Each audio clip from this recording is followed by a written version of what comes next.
Hola a todos, bienvenidos al tema de hoy, en el cual hablaremos sobre el barroco.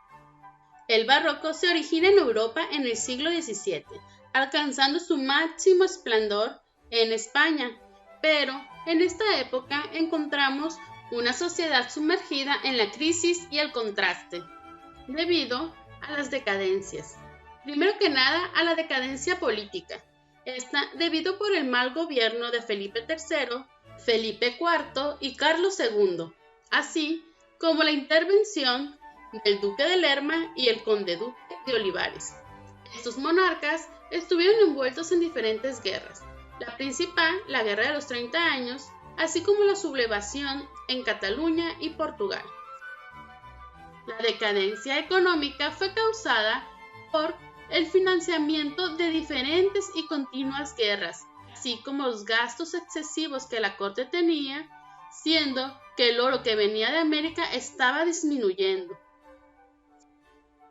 lo cual causó la decadencia social, en la cual se intensificaron las diferencias en las clases sociales.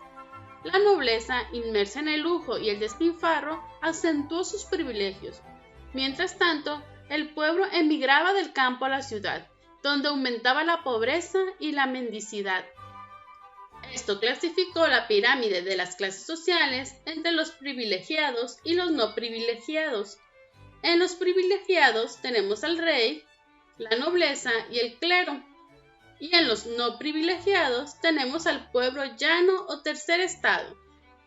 El barroco transcurre desde el siglo XVII hasta el siglo XVIII, iniciando en 1630, y se divide en el primer barroco o protobarroco de 1600 al 1625, en el barroco pleno de 1625 a 1675 y finalmente en el barroco tardío, en el cual entró al rococó del 1675 al 1750. A esta época se le denominó el siglo de oro de las artes y las letras. El barroco tiene grandes diferencias en comparación del Renacimiento.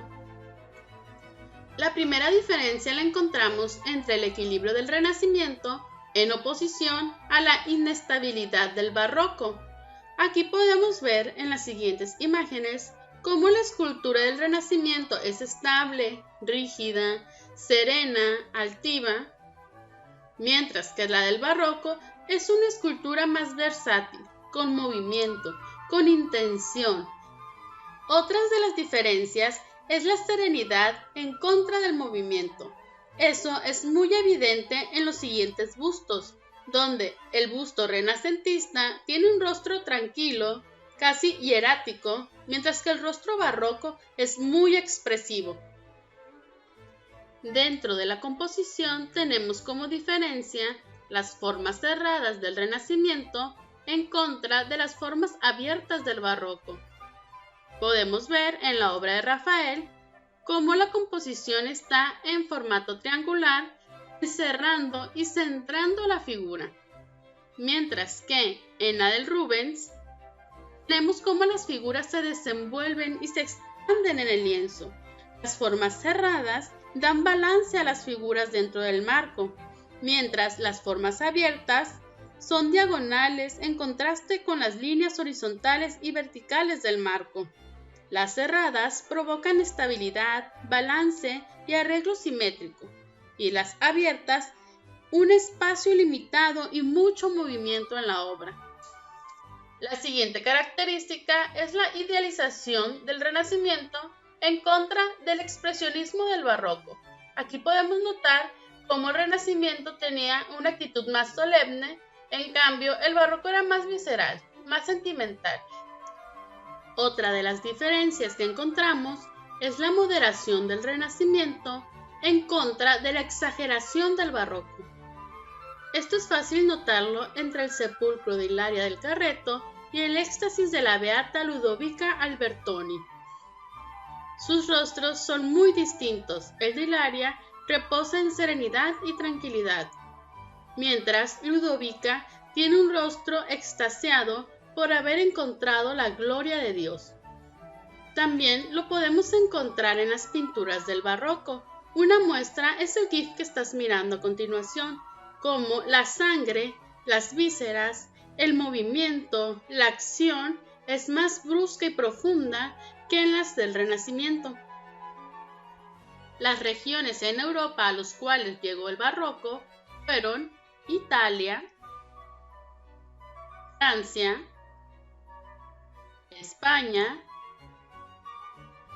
Holanda y Alemania. En la arquitectura italiana encontramos que las principales obras arquitectónicas se produjeron entre 1625 y 1675. Estamos mirando en estos momentos a los grandes arquitectos del barroco italiano. En la escultura del barroco italiano encontramos como primera característica la fuerza y la monumentalidad, el movimiento compositivo, el dinamismo, lo proyectado hacia afuera, la composición en diagonal y la expresividad y el tratamiento de la ropa. En la pintura del barroco italiano encontramos un naturalismo desembocado en el realismo. Se representan todo tipo de realidades, protagonismo del movimiento, la línea abierta, importancia del color. Al principio representan masas homogéneas y compactas. Más adelante, pincelada más suelta. Relevancia de la luz, contrastes, que llevan al tenebrismo. Luz y sombra, que dibujan el contorno y los planos. Profundidad continua, muy natural y realista. Las figuras se funden con el ambiente. Y por último, composiciones asimétricas, sin orden. Se prefiere la línea diagonal. En la arquitectura del barroco francés, encontramos que las tres claves de la arquitectura son la sobriedad, la armonía y la claridad.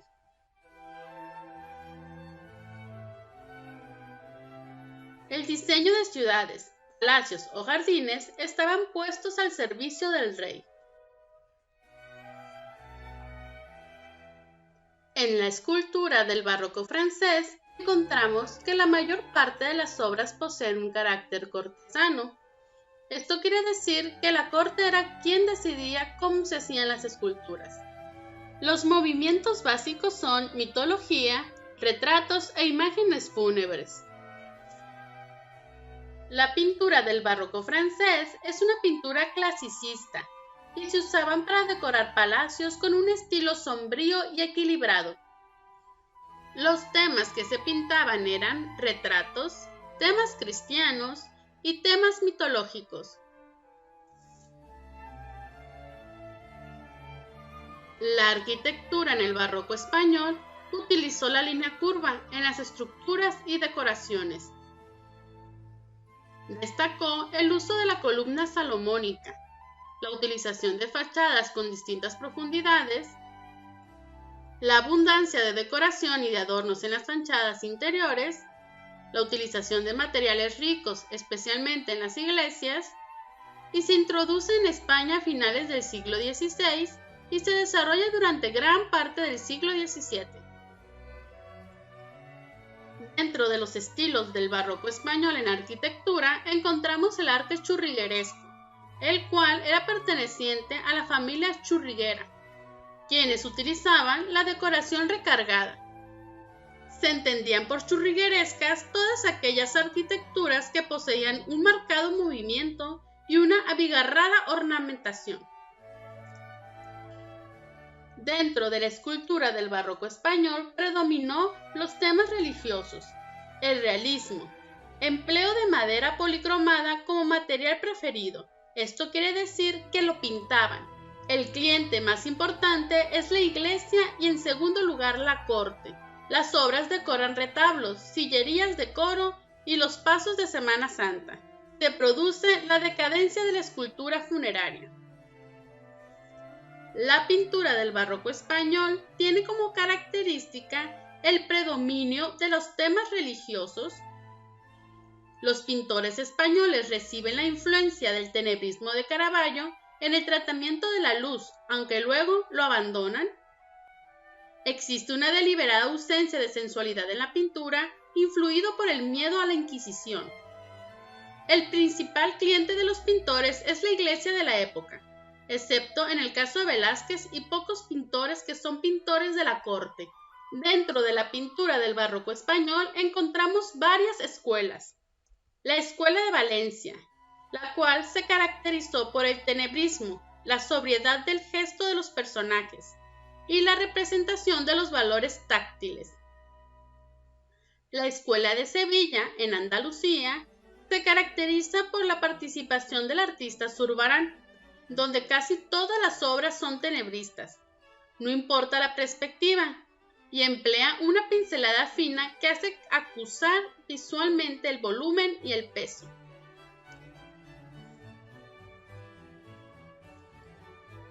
También tenemos a Murillo, quien representa la cara dulce de la Contrarreforma.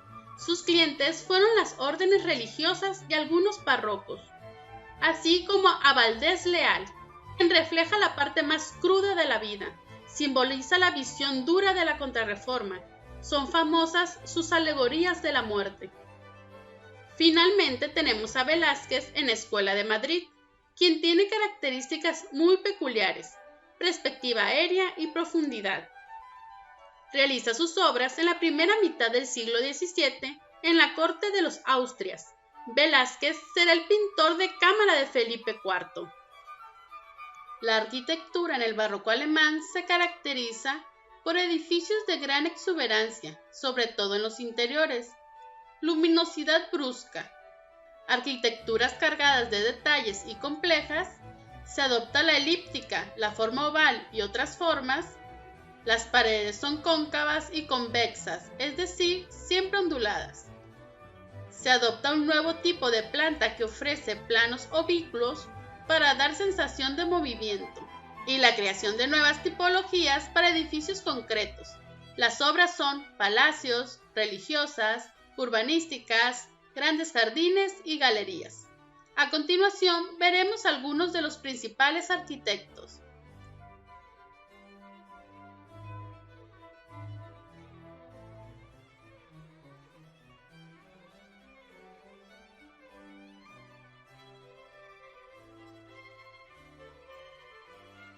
La escultura en el barroco alemán tiene un verdadero afán de exaltación. Sin embargo, no alcanzó la perfección de la arquitectura y la pintura, aunque no faltaron escultores de interés. Por ejemplo,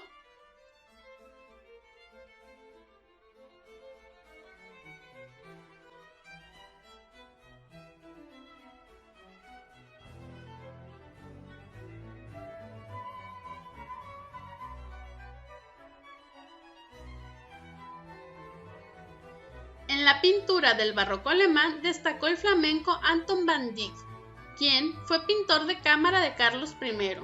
Van Dyck era uno de los muchos extranjeros que Carlos había encontrado en la corte inglesa. Fue principalmente un renovador del arte de retrato.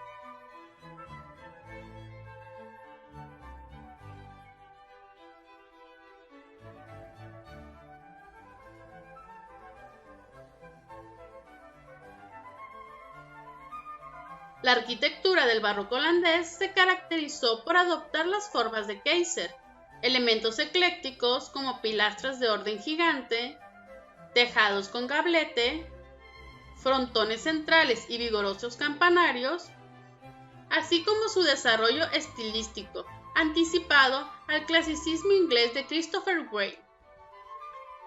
En la escultura del barroco holandés destacó el retrato, en bustos o esfinges de tumbas profundamente decoradas.